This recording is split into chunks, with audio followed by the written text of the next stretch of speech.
Әміне Саба районында этнографик диктант яздылар. Быйыл ул Саба үзәк китапханәсендә үтте. Теманың дәвамы алдағы язмада.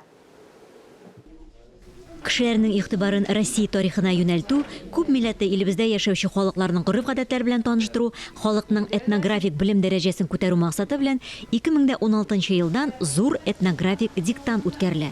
Диктантны онлайн һәм офлайн форматларында язып була. Тәкъдим ителгән 30 сорауның 20-се бөтен регионнар эчендә бер төрле, ә унысы төгәл бер төбәкне күздә тотып әзерләнгән. Быел Саба үзәк китапханәсендә этнографик диктант офлайн форматта үтте. Ирак юлларга йөрүче Миңнефәрит абый Муталапов сәфәрдән арып кайттым гына әле дип тормаган, китапханәгә килгән. Россияны аркылыга буйга гизгән шофер этнографик диктантта да югалып калмам әле дип, яшьләр көнләшерлек оптимизм белән диктант биремнәрен үтәде. Шойда 55 мың километр жер йөреп кайттым. 2 тапкыр Якутияда булдым, 2 тапкыр Владивостокта, Мурманскида, Архангельскида. Кызыгам ул далада мен әйтәм яшаган булса, далага киткән булыр инде, барыбер качебник планы бар инде бездә. Зур этнографик диктант халыкның этнографик белемен, илдә яшәүче халыклар турындагы мәгълүматларны бәяләргә мөмкинлек бирә.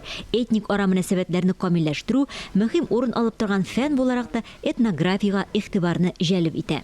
Һәр милләтнең үз гореф-гадәте, традициясе бит инде без алар белән танышып барабыз, китаплардан укып барабыз. Без ул милләтләрнең гореф-гадәтләрен белеп торырга тиеш инде. Эльза Ахмеджанова, Гөлшат Галиәкбәрова, Разил Нигъмәтов, Татарстан яңалыклары, Саба районы.